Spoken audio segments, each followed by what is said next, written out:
예, 부족한 저를 과분하게 이렇게 소개해 주셨는데 참 여러분의 목사님 귀한 또 사랑과 또 후원 또 기도 다시 한번 감사드리고 여러분께도 또 감사의 말씀을 드립니다. 그래서 오늘은 잠깐의 그 선교 보고 그리고 어떤 선교의 역사를 잠깐 짧게 말씀을 드리고 이제 그 중에 또 몇 분의 선교사들을 좀 소개해 드리려고 합니다. 마지막에 이제 그 바울 사도 바울의 선교 전략 어떤 원리 그리고 우리가 지금 현재 독립침례교회에서 성서침례교회에서 하는 그런 현실적인 선교에 대해서 말씀을 드리고자 합니다. 우리 다 같이 하나님의 말씀 사도행전 20장 24절 다 같이 일어나신 후에 같이 봉독하시겠습니다. 한 절입니다. 잘 하시는 말씀이기도 한데 사도행전 20장 24절 우리 같이 봉독하시겠습니다. 사도행전 20장 24절 말씀 다 찾으셨죠? 자, 봉독하시겠습니다. 시작. 이 일들 중 어떤 것도 나를 움직이지 못하며 내가 나의 생명을 내게 귀한 것으로 여기지도 아니하노니 이것은 내가 나의 달려갈 길을 기쁨으로 끝마치고 주 예수님에게서 내가 받은 사역 곧 하나님의 은혜의 복음을 증언하는 일을 기쁨으로 끝마치려 함이라. 아멘. 우리 서신자 기도하시겠습니다. 하나님 아버지, 우리가 이 자유 대한민국에 살기 위해서 얼마나 많은 분들이 피를 흘리며 참 생명을 귀하다 생각지 아니하고 우리 후대들에게 전해준 그 깊은 희생 정신에 감사드리고 참 우리 선조들에게 부모님들에게 또 조부모님들에게 감사를 드립니다. 이 시간에도 우리에게 이런 자유와 또 나라 주권을 지키기 위해서 생명을 지키기 위해서 우리 대신 수고하는 젊은이들도 있습니다. 군인 가족들, 경찰들, 또 여러 그 응급실에서 일하는 의사와 또 간호사들, 또 특별히 지난 2년 동안에 이런 분들의 수고가 없었다면 참 우리가 참 이 시간을 맞이할 수 없다고 생각합니다. 주님, 똑같이 우리에게 참 영적인 그런 성도들이 하나님 말씀에 기꺼이 순복하고 또 하늘에 죽는 그런 미랄이 되어서 희생하였기에 우리가 그 복음을 들을 수 있었고 또 구원받을 수 있었고 또 영광스러운 주님을 섬길 수 있음을 감사드립니다. 오늘 이 귀한 원리를 다시 한번 확인하고 우리 중에도 사도 바울과 같은 그런 확신과 열정과 소명의식을 가지고 사는 우리 모두 되도록 복 주시옵소서. 예수님께서 홀로 영광 받으시기를 바라올 때 우리 주 예수님의 이름으로 기도했사옵나이다. 아멘. 우리 자리에 앉으시겠습니다. 24절을 방금 읽어드렸지만 또 그 못지않게 그 앞에 구절이 참 흥미롭습니다. 23절에 보시면 역시 오직 성령님께서 모든 도시에서 증언하사 결박과 고난이 나를 기다린다고 말씀하시니 그러셨어요. 그래서 여기서도 성령님께서 사도 바울을 개인적으로 그를 통해서 일하시고 인도하시고 비록 그렇기 때문에 죽음의 자리에 간다 할지라도 그럼 여러 번에 걸쳐서 또 사람들 통해서 성령께서 밝히 보여주시면서 바울이 예루살렘에 가면 너 잡힐 것이다, 죽을 수도 있다, 이제 이런 얘기를 들려줬어요. 자, 이런 말을 들을 때 그 말은 어쩌면 성령님께서 가지 말라는 말씀일 수도 있습니다. 그렇잖아요. 여러 사람들이 형제님 사도 바울이시여 거기 가시면 너무나 안타깝습니다. 제가 한 열흘 정도 그 횡령동에 있는 선교관에서 김연규 선교사님 아시죠? 그 시간을 같이 네 분과 함께 시간을 보냈습니다. 근데 참 보낼 때 마음이 짠해요. 저는 선교사라고 그러지만 실제 상주하지는 않고 이렇게 이제 학교에 있으면서 방학 이용해서 선교지에 가는데 거기 가면 뭐 엉망이죠 사실은. 저도 미얀마에 갔다 왔었는데 뭐 낙후되어 있습니다. 그리고 현재는 지금 독재 군사 정권이 있고 어떤 말들은 공개할 수 없는 얘기들이 또한 있더라고요. 그래서 그 경제적인 상황이나 건강 이런 것을 볼 때 예를 들면 그 쌀을 가지고 가시더라고 보니까 쌀. 그 타일랜드나 버마에 쌀 많이 나잖아요. 근데 쌀을 가지고 왜 가지고 가냐니까는 맛이 없다는 거예요.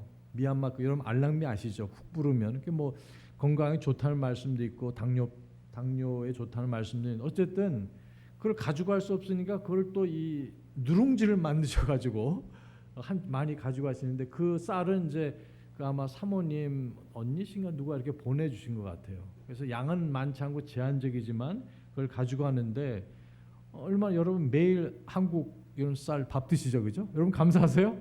예. 자 이런 간단한 예지만 불편한 것이 한두 가지가 아니고 전기도 뭐 몇 시간씩 하루에 안 나온다 그럽니다. 그래서 우린 당연하게 생각하고 우리가 60년대 70년대 겪었던 그런 일들을 이렇게 그런 생활을 한다는 것이 영 불편한 것이 한두 가지가 아닙니다. 그래서 지금 거기에 뭐 코로나 아직도 이렇게 저여되고 뭐 여러 위험한데 좀 한 달만 더 있다가 하세요. 주위에 있는 분들이 다 그렇게 얘기를 하세요. 그러나 지금 가면은 본인을 기다리고 있는 분들이 계시고 또 사역자들에게 필요한 모두 제공해야 되고 등등 약속도 있고 해서 이제 간다고 그러는데 사도 바울과 같은 또 죽음의 자리는 아닐지라도 굉장히 참 마음이 무거웠습니다.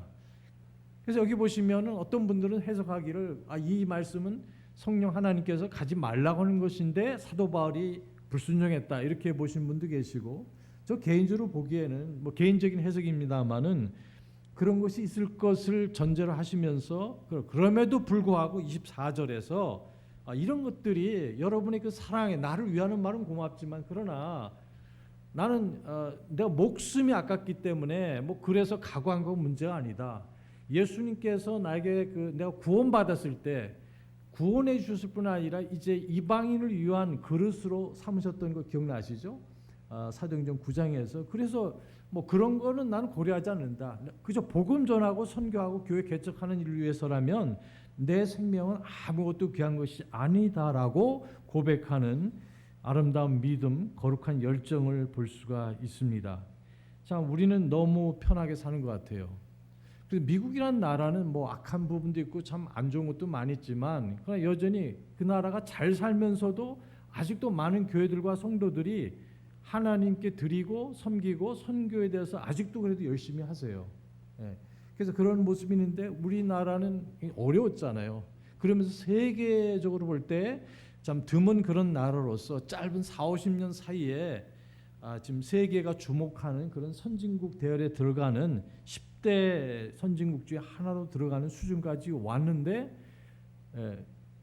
영적인 관심이 점점 떨어지고 사람들도 하나님을 더 이상 찾지 않고 그럼에도 불구하고 성경은 말씀하시기를 스스로 굶주리고 스스로 이 갈망하는 그런 모습이 필요합니다. 천국 백성이라면은 자 이런 가운데서 오늘 그 선교의 역사와 더불어서 몇 가지 말씀을 드리고자 합니다. 간단한 그 간증을 말씀드리면 저도 2년 동안 저희도 굉장히 불편했습니다.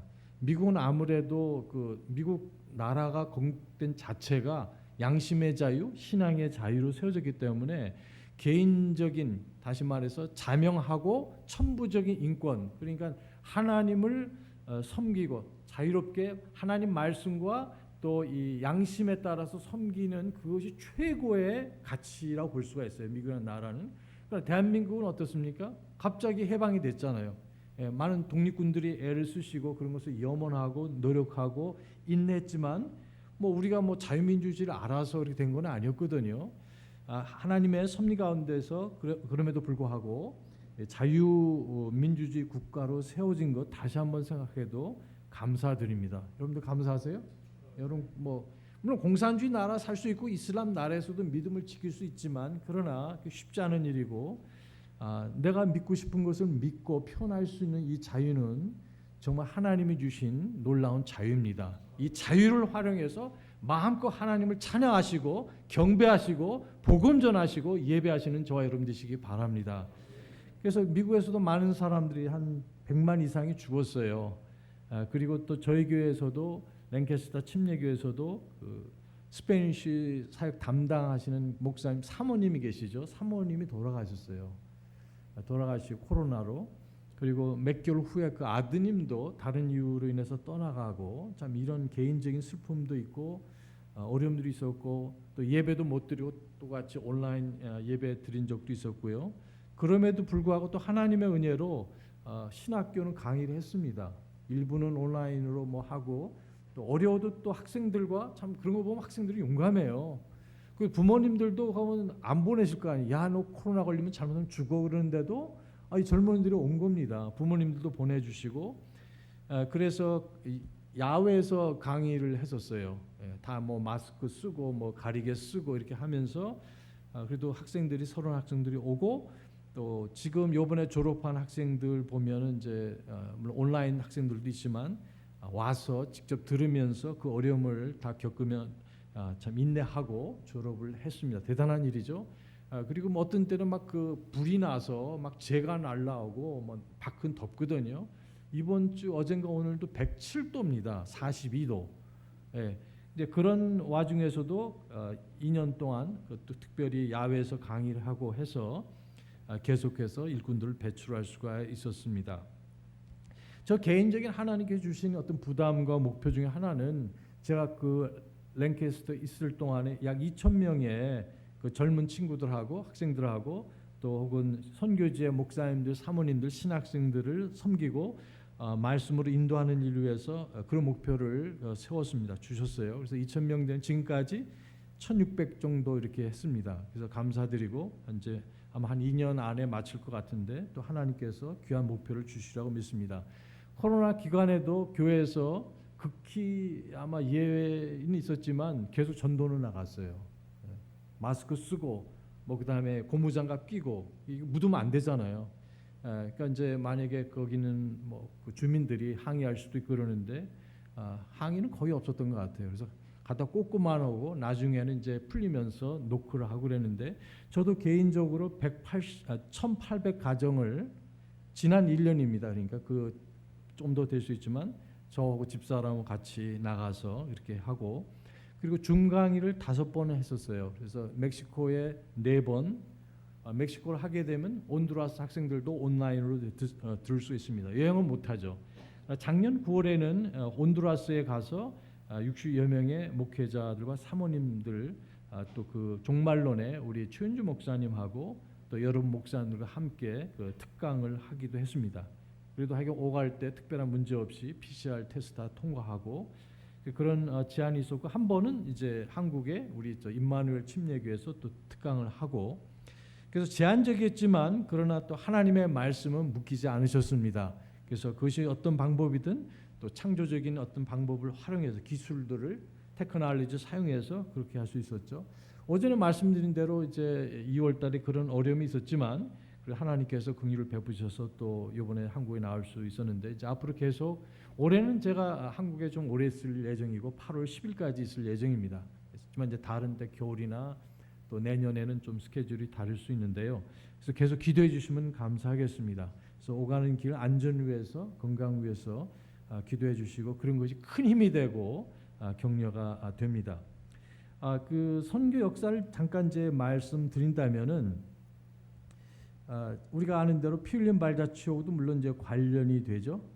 그래서 보면은 이제 여기 1세기의 선교는 이제 성경에 나와 있습니다. 그러니까 사도행전에 관한 거는 우리 AD 60년대 중반쯤 그리고 이제 계시록에 보면은 이제 90년대까지 이렇게 확장이 되고 이제 2세기, 3세기 지나면서 계속 선교 사역은 이루어졌습니다. 복음의 그 사명도 주셨고 또 성령님께서 함께 하셔서 이 복음이 지중해 연안 주로 됐지만 이제 바벨론에도 복음이 전해지고 그것은 이제 베드로전서 5장에도 나오지 않습니까? 여러 곳에 유대인들이 있는 곳 그리고 유럽 지역에 주로 이것이 확장이 되고 교회들이 세워졌습니다. 하지만 이제 천주교가 4세기, 5세기 들어오면서 정착되고 그런 선교의 열정은 이제 축소됐습니다. 그리고 또 천주교가 있는 곳은 역시 로마 제국의 로마 제국과 결혼했다고 볼 수가 있죠.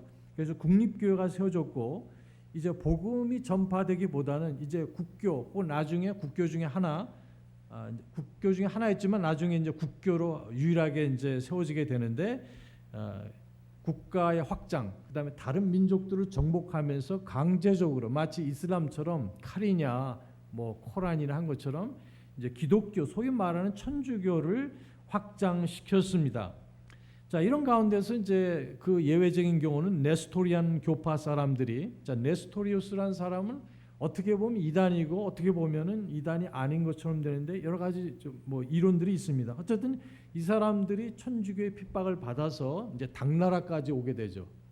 이 실크로드를 따라서. 그래서 이제 8세기경에 그 레스토리안 그쪽 계통 있는 분파 사람들이 와서 나름대로 복음 성경을 전했습니다. 제가 중국을 방문했었을 때 그 비석 박물관을 방문한 적이 있었는데 거기 보니까 그 비석 중에 하나는 거기에 네스토리안 경교라고 불렀었잖아요. 그 기록이 있더라고요.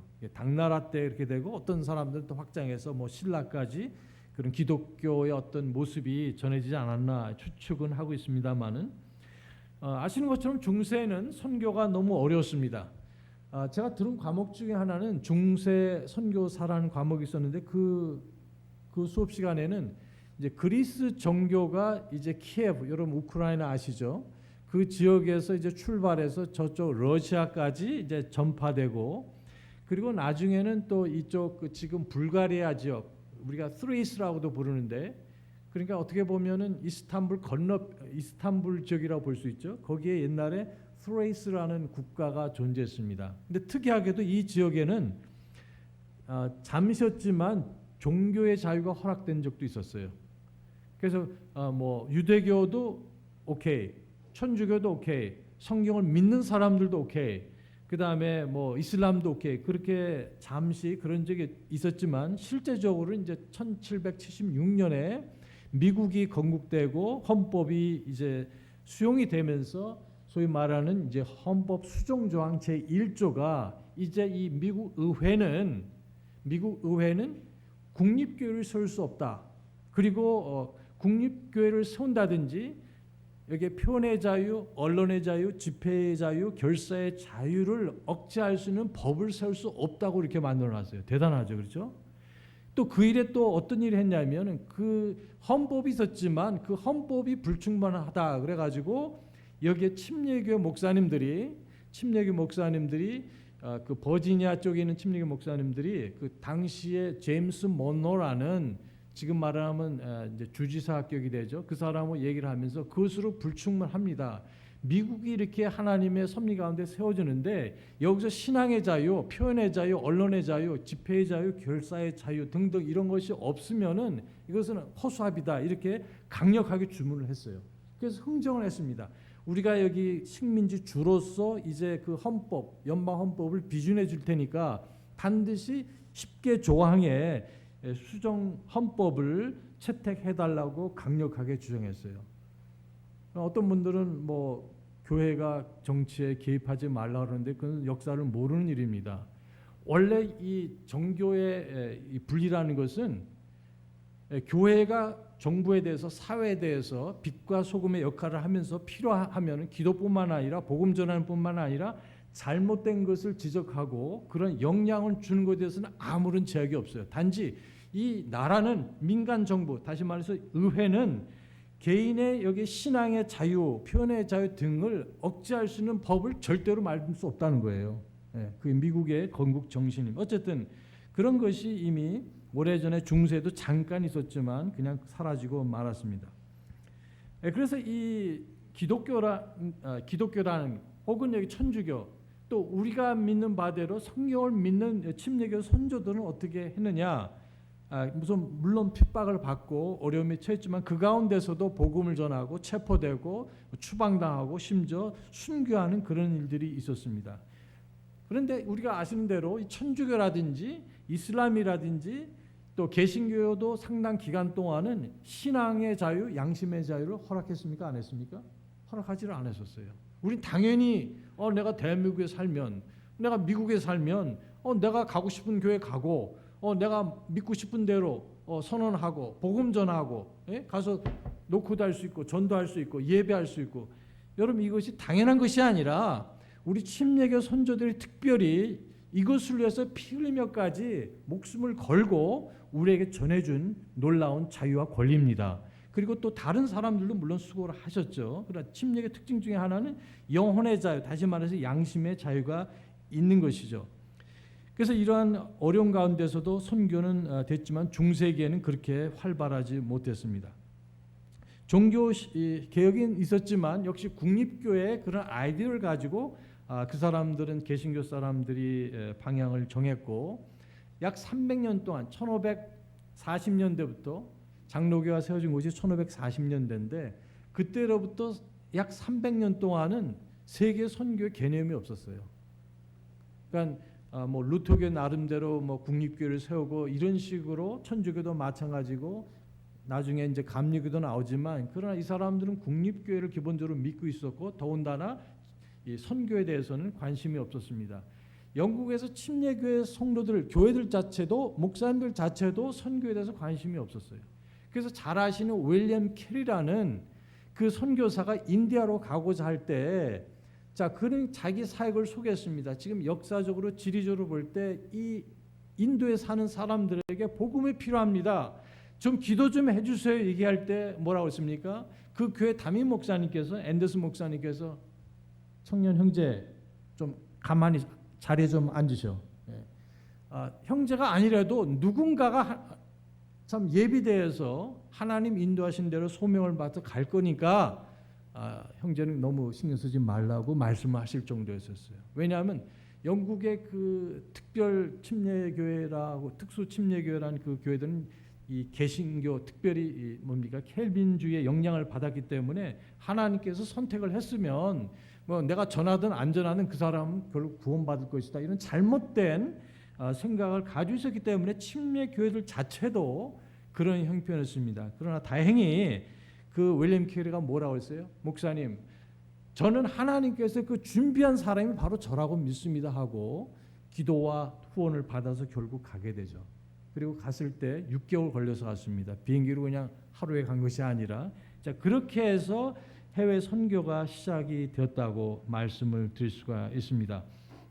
그 윌리엄 캐리는 1761년도 태어나서 1834년에 돌아가시고 소천되시고 미국에서는 약간 좀 지난 후에 1788년 그리고 1850년대까지 사신 아도니암 저슨이라는 분이 가게 됐죠. 그래서 두 분이 이 근대 선교의 아버지라는 말씀은 아마 제가 이미 드린 바가 있습니다. 그래서 그분은 버마로 가셨어요. 그분은 원래 침례교 목사님이 아니셨지만 그러나 그 선교제 가면서 어떻게 하면 내가 막 가서 복음을 전해서 그럼 그 사람들은 어떻게 세례를 줘야 되느냐, 침례를 줘야 되느냐 이렇게 고민을 하다가 나중에 그것을 결정하고 결국 침례교 신앙을 가졌어요. 그래서 다시 미국에 왔었을 때 이제 후원을 받아서 더 가게 되는데 그때는 침례교회 선교부에 후원도 받고 이제 파송을 받아서 이제 선교지 버마에 가게. 지금도 그 버마에 가면 그 교회가 있고 제가 김영규 선교사님 방문했을 때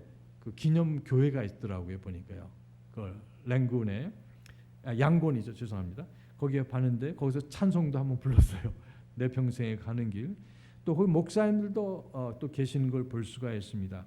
자 이때 이 침례교회들을 보면 아까 말씀드린 켈빈주의 장로교 신학을 엄청 많이 받았었고 그다음 후천년설을 믿었었어요. 우리가 믿는 것은 이제 세대주의 내지는 이제 전천년 신앙인데 그 당시만 해도 그런 장로교 신학의 영향을 엄청나게 많이 받았었습니다. 그리고 이 선교라는 것이 그 당시는 제국주의, 그러니까 유럽의 제국주의 팽창이었습니다. 그리고 그 유럽이 영국으로 시작해서 산업혁명의 영향을 받아서 부가 축적되면서 그런 재정적인 뒷받침이 물론 있었습니다. 그리고 나서 19세기에 와서는 이제 미국 교회들이 이제 복음을 전하고 또 서부로 진출하면서 교회가 많이 급성장을 했습니다. 미국에서. 그래서 해마다 10% 정도 성장했는데 그때 가서는 이제 19세기 후반에 가서는 40%가 성장하면서 많은 젊은이들이 선교에 헌신하고 특별히 근본주의 운동이 일어나면서 근본주의 신앙뿐만 아니라 복음 전파를 위해서 기도하고 선교사로 파송하는 일, 구령하고 이런 일들을 위해서 엄청나게 많이 들었어요. 그래서 그때 온 사람 중에 한 사람이 누굽니까? 언도드 박사와 아펜설러 같은 장로교, 감리교 선교사들이 오게 되어서 그것이 1885년에 그런 일이 일어났습니다. 대한민국에는 조선시대에 천주교가 들어오신 걸 여러분 아실 겁니다. 그리고 일본에는 1549년도에 들어왔고 사실 임진왜란 때 거기에 장수 중에 여러 사람 뭡니까? 천주교인이 있었어요. 참 성경적으로 볼 때 잘못된 거지만 어쨌든 1542년에 인도에 가게 되고 그리고 이제 조선에 온 것은 1784년 그리고 101년 후에 이제 조선 땅에 우리 아펜셀러 그리고 언더우드 박사가 오게 됐습니다. 이 사람들은 사실은 제가 살았던 뉴저지에 그 남부에 가시면은 프린스톤이 있고 거기에 또 뉴브란스윅 신학교가 있고 거기 러커스 주립대학이 있어요. 근데 프린스톤이나 사실 러커스 주립대학, 특별히 러커스 주립대학은 공립이지만 원래는 뉴브런스윅 신학대학에서 이제 그 나중에 시간이 지나면서 주립으로 바뀌게 됐는데 여전히 그 신학교는 아직도 있습니다. 거기서 공부하신 분이 누구냐 하면은 언더우드 박사예요. 자, 이런 연결들이 있게 됩니다.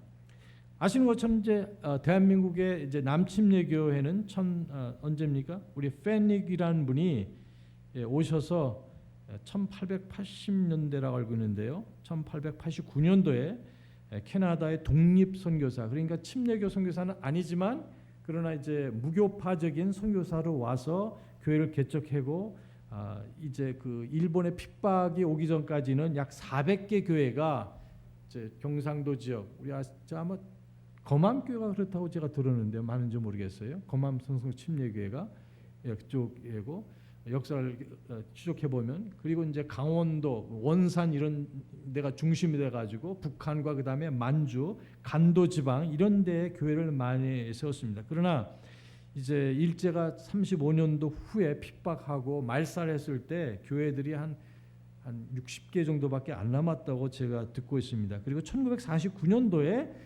미국 남침례교가 들어오면서 그래도 무교파적인 그런 가르침과 교리가 침례교리하고 비슷한 점이 있기 때문에 이제 그 남침례교하고 제휴하면서 남침례 교단이 됐어요. 그래서 그 전에는 뭐 뭐라 그랬죠? 동아 기독교 뭐 다른 이름도 있었지만 그로 돼서 그 다음에 이제 남침례교회가 되고, 또 그러다 보니까 일부 성서 침례교회들하고 독립 침례교 가운데서 타협하기 시작하면 무교파적인 교회로 가더라고요. 어떻게 비슷한 부분이 있는데, 그래서 이제 침례교회라는 이름을 빼버리고 타협하고 복음주의 교회로 가게 되죠.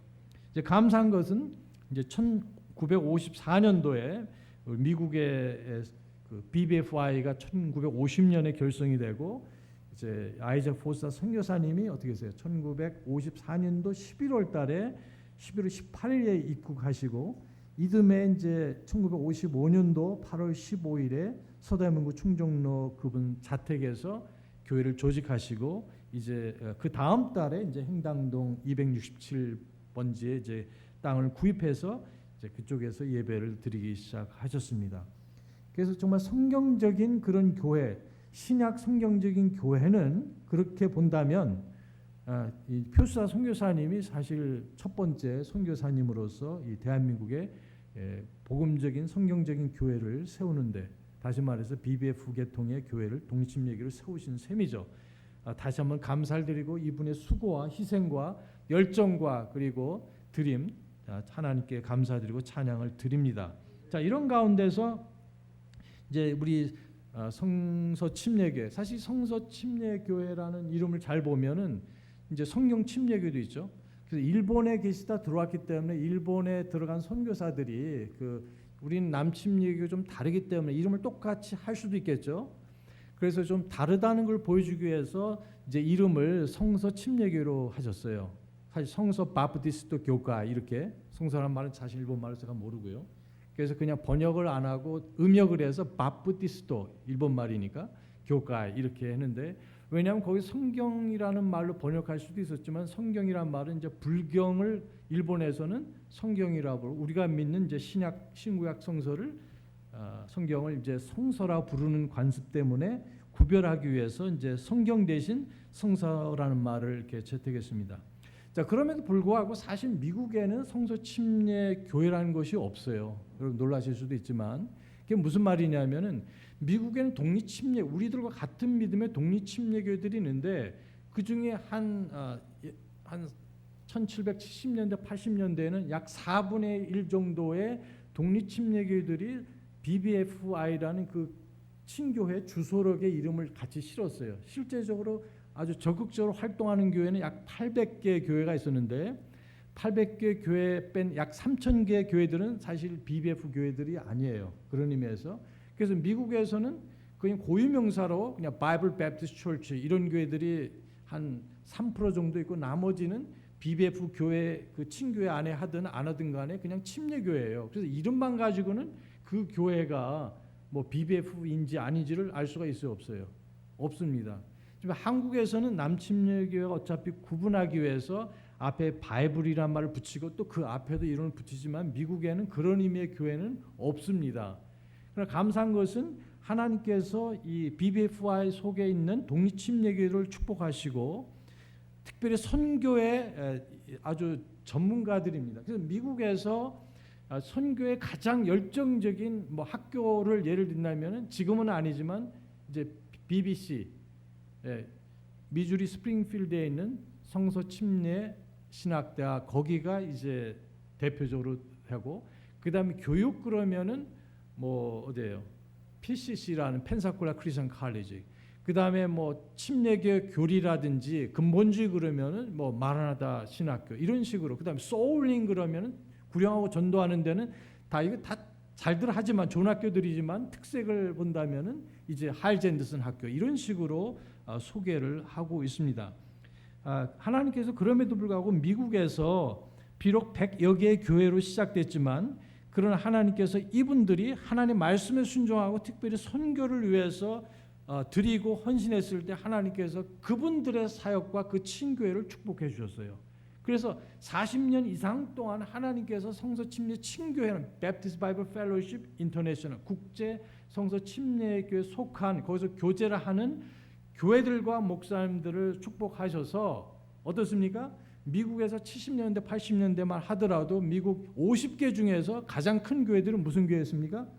성서 절대 다수가 성서 침례 친교에서 친교하는 독립 침례교회들이 있었어요.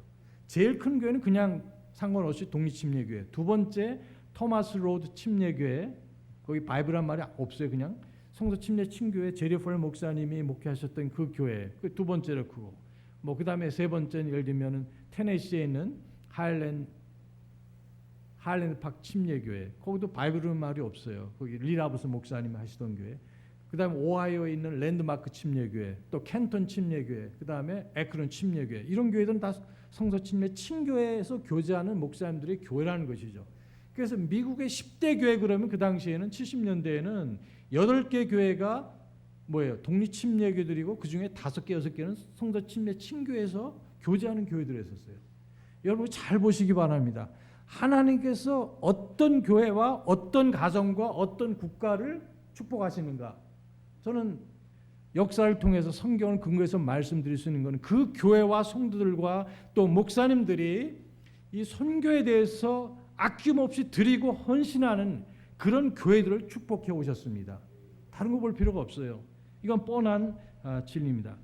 그러나 이분들이 근본적인 원래 1950년대에 그런 확신을 가졌었는데 40년도 지나니까 그런 걸 버리기 시작해서 결국 95년도쯤에는 친교회가 갈라지게 되었고 이제 이상한 일들이 일어나게 됐어요. 그래서 안타까운 일이죠. 그래서 지금 성서 침례 친교회를 대표하는 3개의 교회가 있습니다. 그래서 그 중에 첫 번째가 템플 침례교회, 우리 빅 박사님 오셨죠. 1975년도에 오신 그 교회는 1990년대에 무교파로 바뀌게 됐어요. 한국에도 오셨지만 브래드 파웰 목사님이 설교를 정말 잘하세요. 그 교회를 지금 15,000명 되는 큰 교회를 세웠습니다. 그러나 이 친교회를 겨우 떠나고 마셨어요. 타협하는 교회가 되고 말았어요. 그리고 교회 안에서 막 락큰롤 콘서트를 하고 막 지붕이 떠나갈 정도로 그런 시끄러운 음악을 하는 그런 교회로 바뀌게 되었다. 두 번째로 그런 교회는 토마스 로드 침례교회 제리 폴 목사님이 80년대 중반까지도 우리와 같은 그분이 성서 침례 신학대학을 나오셨으니까 자랑스럽고 위대한 일을 하셨죠. 미국에서 두 번째로 큰 교회를 이렇게 하셨는데 그러나 그 교회는 복음지 그리고 2000년대 들어와서 남침례교단 가입을 하셨어요. 그러니까 그 주위 다른 교회들의 현실을 보게 됩니다. 그리고 2018년도에는 지금 유명한 교회가 스프링필드 아까 말씀 성서 침례 신학 대학이 있는 그 도시에 있는 하이스트리트 침례교회 우리 그 행당동 교회 그 선교사를 파송한 그 케빈 목사님, 데이비드 케빈 목사님이 그분이 다른 교회 캐스베리 침례교회에 계셨을 때 그렇게 하셨는데 그분도 그 교회에서 하이스트리트 침례교회에서 목회를 하신 적도 있습니다. 근데 이 교회가 2018년도에 공식적으로 남침례교회가 됐어요. 이런 큰 교회들이, 저명한 교회들이. 그리고 그분 하신 말씀이 우리 교회하고 남침례하고 더 이상 다른 곳이 없기 때문에 우리는 남침례교회 교단에 가입하겠다. 얼마나 슬픈 일입니까? 그러니까 그 유명한 1775년도에 그 빅박사란 분이 이제 소천되시고 그때 그 신학교가 피크였었는데 2,450명 정도 신학생들이 있었어요. 대부분은 목회자와 선교사로 가는 분들이었기 때문에 하나님께서 그 사역을 축복해 주셨지만 이분들이 성경적인 근본 교리는 지켰지만 그 외에 성서 침례교가 가진 어떤 정체성이랄까 이런 것들을 버려게 되니까 그 학교가 1,500명, 900명, 지금은 150명도 안 됩니다. 그러니까 선교사가 나올 수 있어요, 없어요? 선교사가 나오질 않습니다. 그러니까 지금 제가 지난주에 이렇게 체크업을 해보니까 선교사님들이 은퇴하신 분들만 지금 78 부부가 계세요. 은퇴하신 분들이. 대체가 안 되는 젊은 사람들이 안 오는 겁니다. 신학교는 지금 완전히 무너지고 겨우 명맥만 유지하니까 왜 그러느냐? 하나님 말씀을 떠나고 교리를 떠나고 그 선조들이 선배들이 그렇게 희생하며 확신을 가지고 세운 말씀을 떠나게 됐을 때 다 무너지고 만 겁니다. 그래서 거기 벌써 80년대, 90년대 들어와서 3분의 1 교회들이 다 떠났어요. 그냥 독립침례교로 돌아갔어요. 그리고 학생들을 보내지 않습니다. 그 보내던 이제 학생들을 하틀랜드에 보내기도 하고 또 우리 김동명 우리 형제님 있는 거기 신학교 보내고 저희 신학교 보내고 또 뭐 이제 어디입니까? 크라운 칼리지 다른 데로 다 보내는 그런 것이 성서 침례 친교에 들어왔습니다. 우린 더 이상 그런 의미에서 어떤 친교회에 어떤 뭐랄까 전부를 걸지 마시고 하나님 말씀에 전부를 거시기 바랍니다. 그래서 이 우리 친교회가 혹은 어떤 그룹이 어떤 신학 다 좋습니다. 그러나 만약에 그 친교회가 만약에 그 신학교가 하나님 말씀을 떠나면은 이제 목사님들이 너무 잘하시기 때문에 안 보내요. 안 보내게 되면 결국 문을 닫게 되고 지난번에 보니까 온라인으로 졸업식 하는 거 봤어요. 근데 뭐 신학교 오면은 다 이제 드레스 코드도 있고 그러는데 그 졸업생들이 드레스 코드도 없고 성경도 킹제임스 성경을 더 이상 안 씁니다. 그냥 아무 성경이나 쓰고 인용하고 또 간증하고 설교하는 걸 볼 수 있었습니다. 이것이 이제 오늘 70년이 지난 성서 침례 친교회의 미국이에요. 그러니까 미국의 참 이 독립 침례교들 중에 성서 침례 친교회의 모습이기도 합니다. 그럼 우리가 어떤 이름이나 어떤 친교회 하는 것이 아니라 어디까지나 우리는 어떤 뭐 학교에 어떤 기관에 모교에 충성할 것이 아니라 예나 지금이나 하나님 말씀에 충성하게 될 때 우리 하나님 말씀을 따라가게 되고 그럴 때 하나님께서 우리 함께 해주시고 우리에게 복을 주시고 숫자적인 성장도 허락해 주시는 것입니다. 그것이 역사의 교훈인 것을 우리가 볼 수 있어요. 자, 이런 가운데서 제가 드리고 싶은 거는 뭐냐면은 몇 명의 선교사들을 좀 소개를 해드리고 싶습니다. 우리 뭐 초등학교 학생들도 그렇고 좋아하는 연예인이 있을 수 있죠. 뭐 스포츠 스타, 뭐 손흥민, 뭐 대단한 젊은 친구 아니에요. 얼마나 자랑스러운지 모르겠어요. 자, 그러나 누누이 말씀드리지만 우리의 영웅은 그런 뭐 연예인, 내가 좋아하는 연예인 가질 수 있어요. 내가 좋아하는 뭐 야구 선수, 골프 선수, 혹은 축구 선수, 뭐 그 죄는 아닙니다. 그러나 우리의 진정한 영웅은 하나님의 말씀을 선포하고 자신을 아낌없이 드리는 설교자 그리고 목사님들, 선교사가 되어야 됩니다. 우리 애들 보면 뭐예요? 집에다 뭘 붙여놔요? 자기가 좋아하는 연예인 사진 붙여놓고 뭐 팬이 되는 거 뭐 괜찮아요. 좋아하는 뭐 정치인 뭐 사진 다 좋습니다. 하지만 여기에 정말 그 복음 사역을 위해서 수고하고 헌신한 분들, 더 나아가서 단순히 뭐 헌신한 정도가 아니라 희생 정도가 아니라 정말 생명까지도 드린 분들이 계십니다. 제가 뉴저지에 있을 때 모였던 그 교회, 그 메디슨 애비뉴 침례교회인데 그 교회는 옆에 복도에 보면은 조그만 팻말이 하나 있어요. 그 팻말에 이름이 적혀 있는데 그 사람의 이름은 존 앤 베리 스템이라고 써 있습니다. 그 사람은 20세기 들어와서 최초로 순교한 선교사예요. 중국에 가서. 이분 나이가 보면은 부부가 1살 차인데 1907년에 태어나서 1934년에 중국에서 공산당에 의해서 살해를 당했습니다. 복음 전환 이유 때문에, 예수 믿는 것 때문에 선교사로 일하면서 최초로 죽은. 그래서 이런 참 교회다. 역사가 110년이 넘다 보니까 좀 메디슨 애비뉴 교회 참 그런 좋은 간증이잖아요.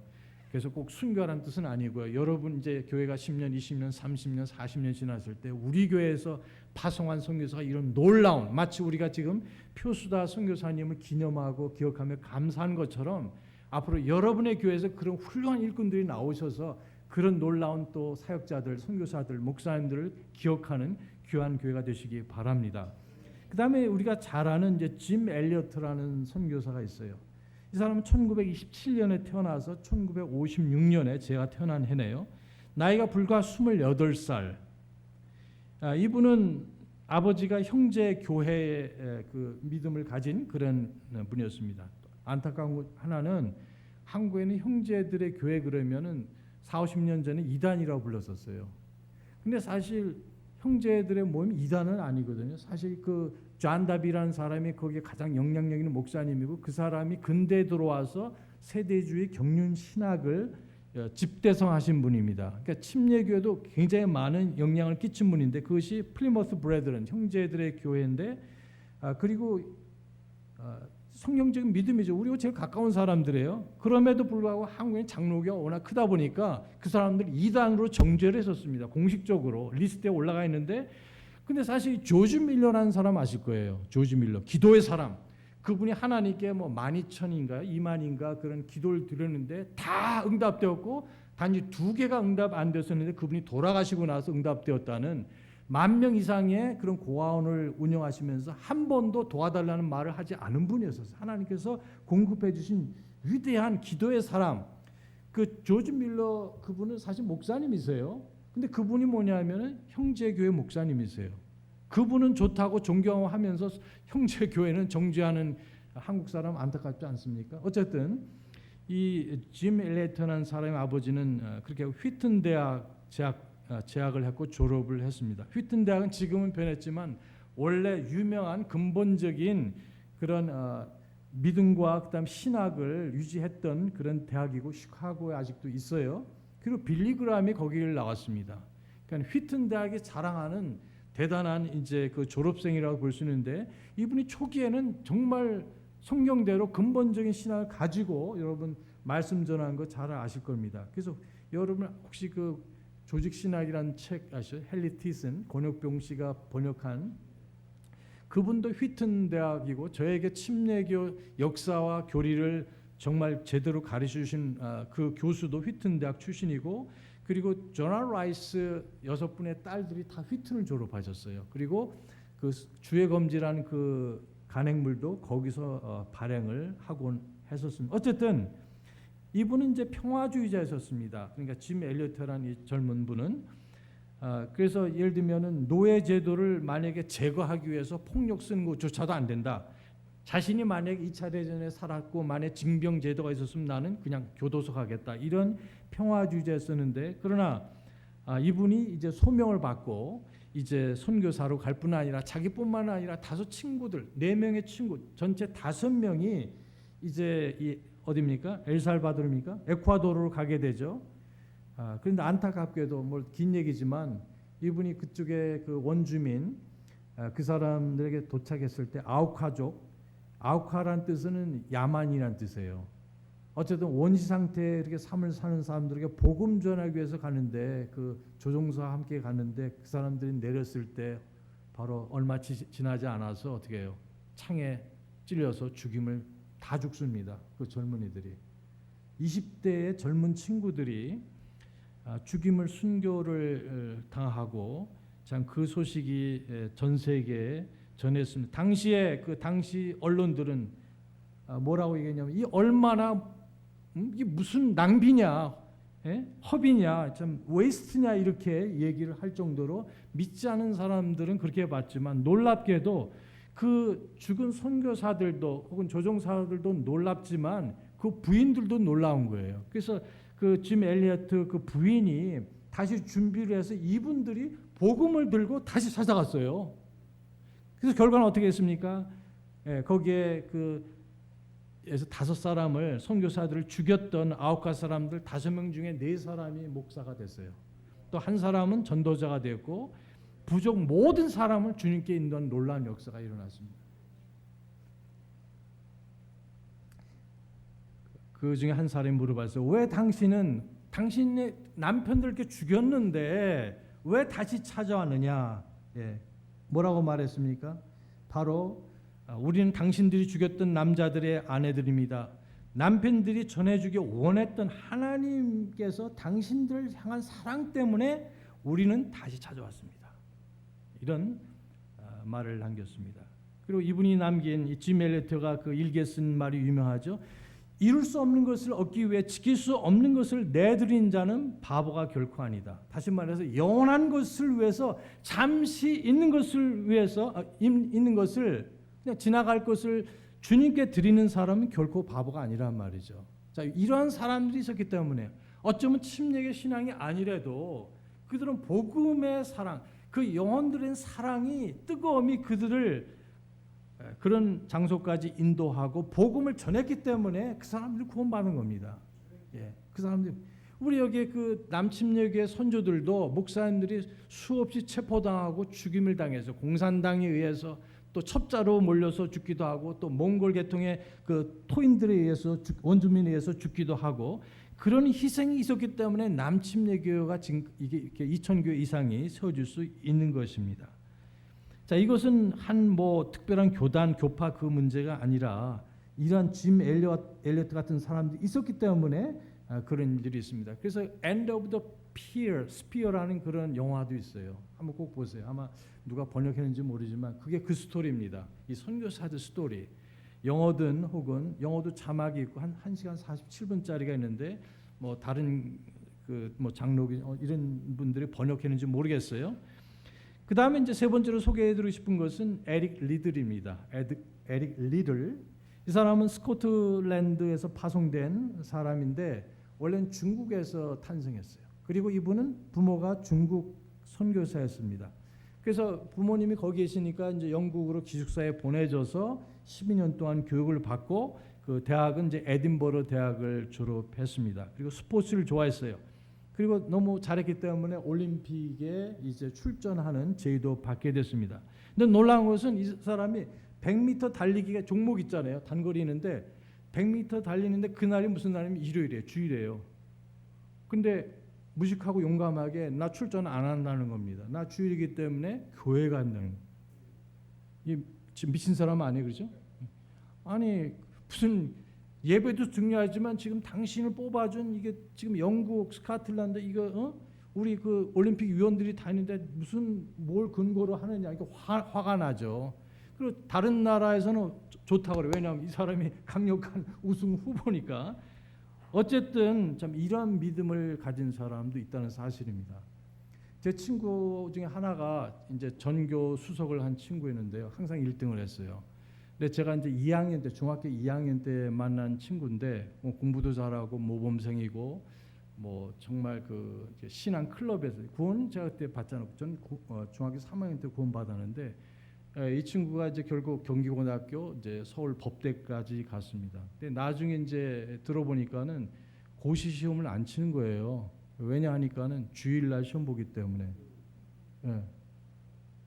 나중에 치웠는지 어떻게 했는지 모르지만 그 사람이 누구냐면은 최재형님, 최재형 들어보셨어요? 감사원장 했던 분. 이제 그런. 근데 이분이 원래 저 이쪽 그 통합측 교회 원래가 자기 다니는 교회가 신촌 교회인데 장로님이에요. 근데 이분이 킹 제임스 성경을 알아가지고 여러분 그 사랑 침례교 아시죠? 정동수 목사 그 교회 한 1년 동안 다녔었어요. 그래서 전에 보니까 그 국회의원 당선되고 이제 감사 인사하러 왔더라고요. 어쨌든 여기서 보니까 이 친구가 100m 달리는데 그래서 결국 못했습니다. 나는 죽어도 못한다. 근데 그 사람이 못한다고 하면 뭐 그게 안 되는 게 아니죠. 그러나 자기 신앙을 이렇게 표현했을 때 자기 그 영국이 아무래도 주도권이 있으니까 법을 바꿔가지고 바로 바꿔가지고 400m 달리는 데는 주일이 아니니까 달릴 수 있도록 편의를 주었습니다. 그래서 그때 금메달을 땄어요. 금메달 따고 하나님께 감사하고 이런 일들이 있었습니다. 그래서 1년 후에 이 사람은 파리 올림픽에 서는데 이제 풀타임으로 선교사로 중국에 갔습니다.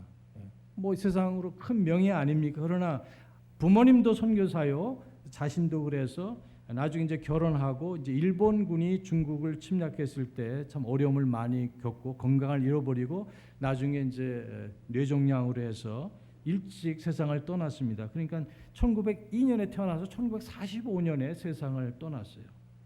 그래서 그런 핍박받은 것 또 감옥에 갇히기도 하고 이러면서 비록 43세에 죽었지만 복음을 위해서 자신을 아낌없이 주님께 드렸을 때 얼마나 아름다운 간증입니까? 이분의 영화도 있어요. 저는 몰랐는데 제 큰애가 대학교 다닐 때 아빠 이거 한번 보세요 했는데 Chariots of Fire 그것도 무료로 보실 수 있을 겁니다. 그래서 이 에릭 리들이라는 이 친구의 일생을 영화로 만들어서 많은 감동을 주는 그런 경우입니다. 한두 분만 얘기를 할까 합니다. 시간이 지나는데요. 라버트 제프레이라는 사람이 있어요. 이 사람은 캐나다 사람입니다. 그리고 아버지가 굉장히 부유한 사람이었어요. 토론토 글로브라는 큰 신문사를 상속받았습니다. 그러니까 뭐 얼마든 출세할 수 있고 더 잘할 수도 있는 그런 상황에 있었지만 하나님께서 그를 선교사로 부르셨습니다. 그래서 그 얘기를 아버지께 말씀드릴 때 당연히 반대하셨어요. 아버지가 믿는 분이지만 꼭 그렇게 해야 되느냐? 너 비즈니스 네가 이거 다 누릴 수 있는데 왜 그러느냐? 이렇게 반대하셨는데 A.B. 심슨이라는 목사님을 만나서 이제 그런 위로와 또한 여러 가지 말씀을 권면을 받고 이제 헌신을 했습니다. A.B. 심슨이라는 분은 유명한 분이에요. 그 미국에 보면 얼라이언스 세미나리 혹은 교단은 CMA라는 주로 한국에는 이제 성결교 교단이 거의 많이 속해 있는데 아주 유명한 분이고 선교에 대해서 한 분을 뽑으라 그러면 A.B. 심슨이라는 그분을 소개하기도 합니다. 근데 이 학교는 뉴욕 주에 있고 저도 그 뉴욕 주에 살았기 때문에 그쪽 오가곤 했었어요. 근데 이 사람은 건강이 좋지는 않았습니다. 당뇨병이 있었고 심장이 문제로 고생을 했는데 여전히 1897년에 중국으로 가서 거의 50년 동안 선교사로 일했던 분입니다. 자, 이런 분들 보면은 뭐 부족해서 이제 뭐 선교나 해볼까 이것이 아니라 자신도 야망이 있었고 부모로부터 받은 유산도 있고 세계적인 그런 명예를 가진 그런 사람들이었지만 하나님께서 부르셨을 때 아낌없이 그대로 자신을 들여서 선교사에게 헌신한 분들입니다. 우리가 모르는 분들이 뭐 한두 분이 아니겠죠. 그러나 이런 분들은 많이 알려진 분이에요. 그래서 이분이 결국 중국에 가서 홍콩의 얼라이언스 바이블 세미나리를 설립하고 인도네시아, 태국, 필리핀 이런 데서 선교사들을 이제 파송을 또 이렇게 했었어요. 그리고 또 이분이 또 같이 일했던 사람은 닥터 릴랜드 왕제이라는 사람이 있는데 이 중국 사람인데 같이 협력해서 많은 사역을 했는데요. 이분은 이 중국 사람은 중국의 무디라고 불리는 위대한 하나님의 종이었다고 그럽니다. 그래서 이 베트남에서 선교 사역을 시도를 하고 등등 여러 가지 일들을 하셨는데 이분이 1945년도에 어디서 돌아가셨냐면 일본군 포로 수용소에서 돌아가셨어요. 그래서 2주만 있으면은 자연이 될 수 있었는데 그렇게 인생을 마감하시고 주님 품으로 가셨습니다. 이분에 대한 전기문을 A.W. 토저라는 분이 쓰셨어요. 한국에 토저라는 분 책이 많이 나와 있습니다.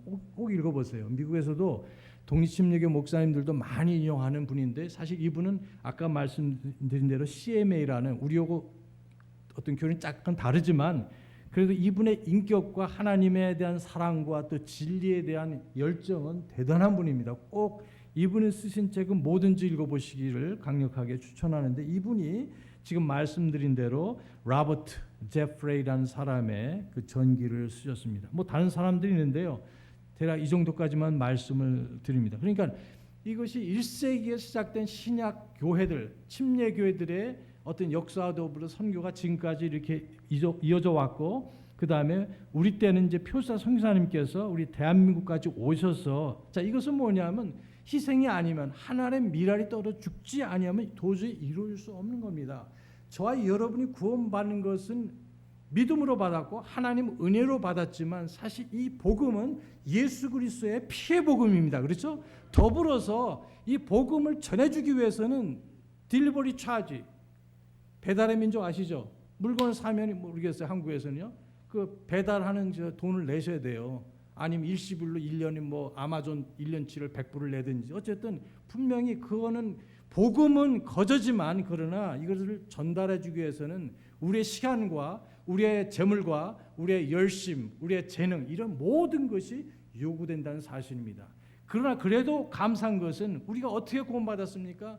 하나님의 은혜로 예수님의 죽으심과 부활, 그리고 그 피로서, 거룩한 피로서 우리가 구원받지 않으셨습니까? 그것만 해도 감사하죠. 그러나 주님께서 다른 천사나 다른 자가 아닌 바로 구원받은 성도들을, 교회들을 사용하셔서 이 복음이 증거되기를 원하신다는 사실입니다.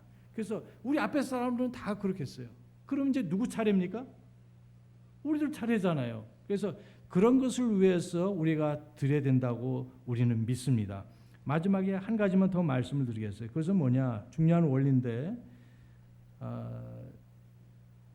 사도 바울이 하셨던 그 사역 목표 중에 하나는 결국은 복음 전할 뿐 아니라, 구령할 뿐 아니라, 침례 줄 뿐 아니라 주님께서 명령한 모든 것을 가르쳐 지켜야 한다고 말씀드렸잖아요.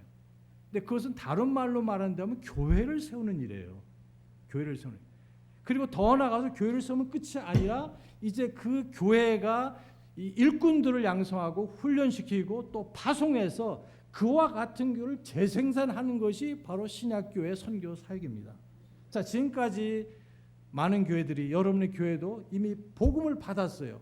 표수사 선교사님과 다른 분들의 수고, 또 미국에 있는 많은 교회들의 헌금과 기도로서 여러분의 교회가 개척되고 또 지금까지 하나님 은혜 가운데서 여러분이 주님을 섬겼습니다. 그렇다면 이제 우리가 협력 선교도 하지만 여러분 가운데서 어떤 분들은 직접 어떻게 가셔야 돼요. 마치 짐 엘리어트처럼, 아까 여기 존 앤 베디 스템처럼, 또 여기 제프리처럼 이런 분처럼 헌신해서 가게 될 때 비로소 그 복음의 사역이 완성이 되는 겁니다. 어느 이제 뭐 필리핀이 될 수 있고, 뭐 동남아 혹은 중남미 어떤 나라들, 아프리카 어떤 그 성도들이, 교회들이, 우리 교회가 세워진 것은 대한민국이라는 나라, 그 나라에 서울에 가면 승리 성서 침례 교회가 있는데 우리가 찾은 것도 아니고 그분들이 자발적으로 구원받은 것을 감사해서 선교사를 파송하고 또 협력 선교를 하고 또 지원을 하고 해서 교회가 세워지고, 그 교회를 통해서 또 더 많은 사람들을 구원받고, 또 그들도 어떻게 됩니까? 또 그런 교회를 세워가는 것이 우리 하나님의 목표이고 저희 교회의 목표라고 저는 믿습니다. 자, 이를 위해서 가장 결정적인 것은 돈이 아니에요. 사실은요. 기도도 필요하지만 역시 하나님께서는 사람을 사용하십니다. 사람을 사용하세요. 저는 아무것도 아닙니다만은, 저는 대학교 3학년 때 제가 건강을 잃게 됐어요. 그래서 중간고사를 보고 이제 학교를 못 가게 됐습니다. 왜냐하면 의사가 이렇게 너 죽고 싶으면 가서 공부하고, 그러나 이제 중간고사를 못 보니까 그 학기가 다 망가진 거죠. 그렇죠? 학기만 시험을 못 보니까 F가 되니까 돈도 뭐 아깝지만 그러나 이제 사는 것이 중요하다고 생각해서, 그러나 제가 사도행전을 쭉 공부를 하고 있었는데 26장에 와서 사도 바울께서 말씀하시기를 간증할 때, 내가 이 결박한 거 외에는 이 모든 사람, 여기 왕이 계시고 총독이 계시지만 다 나와 같이 되기를 원한다는 말씀을 제가 묵상하면서 주님께서 저를 부르셨습니다. 그때는 무슨 일을 위해서 하시는지 몰라요. 그러나 그때 깨달은 것은 뭐냐면 내 삶이 내 것이 아니다. 내 시간, 내 목표, 내 어떤 꿈이 내 것이 아니라 나 있는 모든 것이, 내 생명 자체도 나를 구원하신 예수님의 것이라는 것을 알게 됐어요. 너무나 당연한 것이지만 그 전까지는 내 거는 뭐 내 공부, 내 출세, 내 야망, 이거 다 내 거 아니냐. 그래서 뭐 교회에서 봉사하고 찬양대 하고 찬양주의하고 뭐 다 했었어요. 하지만 그러나 내 것은 내 것이라고 생각했을 때 하나님께서 저를 그렇게 인도하시고 그런 깨달음과 확신을 주시고 주님께서 무엇을 원하시든 그것이 뭐 선교사든 목회자든 일반 성도든 상관없이 주님 제 삶은 주님의 것이고 주님께서 처분하시고 내가 예수 그리스도의 뜻을 따라서 살겠습니다. 그것이 저의 헌신이었습니다. 하나님께서 계속해서 길을 열어주시고 보여주셨어요. 그때는 제가 목회를 한다든지 이런 사역을 할지 뭐 전혀 몰랐죠. 중요한 것은 뭘 하느냐가 중요한 것이 아니라 나의 삶의 모든 계획과 뜻과 내 생각을 예수 그리스도 앞에 그 제단에 내어놓으시기 바랍니다. 하나님께서 내가 생각하는 것, 지금 제가 돈을 벌어서 엔지니어가 되고 돈을 또 뭐 제 개인적인 삶을 영위할 수 있겠죠. 저는 어떻게 보면 좀 잃어버린 것들도 없잖아요. 그러나 저는 그것을 잃어버렸다고 생각하지 않습니다. 하나님께서 기뻐하시고 상급을 안 주셔도 해드릴 일이지만 상급도 예배해 놓으시고 하나님께서 영광 받으시라고 믿습니다. 대한민국이 지금 필요한 것은 또 하나의 엔지니어가 아니에요. 대한민국에 필요한 것은 의사 또 하나의 의사가 아닙니다. 대한민국에 필요한 건 또 하나의 변호사가 아니에요. 오늘 프리처가 없기 때문에 말씀을 선포하는 사람이 없기 때문에 목회자가 없기 때문에 또 여기에 선교사가 없기 때문에 그것이 문제입니다. 대한민국에 다른 얼마나 최고 수준의 기술자들과 그 다음에 뭡니까 뭐 정치인은 아니지만 최고 수준 뭐든지 하면 최고 수준이잖아요. 대한민국 사람들. 저 깜짝 놀라요. 대한민국 지금 2년 3년 만에 이렇게 오니까 제 집 사람 더 놀라고요. 그러니까 대한민국 사람들이 대단하다. 대단한 재능과 이 잠재력이 있고 지금까지 그렇게 했다. 버스 정류장에 가니까 또 그런 것도 있어요. 완전히 이렇게 봉쇄돼 가지고 거의 에어컨이 막 돌아가고 그 다음에 뭐 공기청정기도 있고 이런 나라 세계 없습니다, 여러분. 예? 화장실 가니까 화장실에서 공중 화장실에 뭐가 돌아가요? 에어컨이 막 돌아가요. 비데도 있고. 자, 그런 건 다른 분이 다 잘할 수 있으니까 걱정하지 마시고 오늘 하나님께서 부르신다면 꼭 선교사가 아니라도 꼭 목회자가 아니라도 하나님 앞에 주님 제 것은 제 것이 아닙니다. 예수님께서 피로 사신 저입니다. 아버지께서 기뻐하신 대로 저를 사용해 주시옵소서. 이렇게 들으시고 헌신하는 저와 여러분 되시기 바랍니다. 같이 기도하시겠습니다.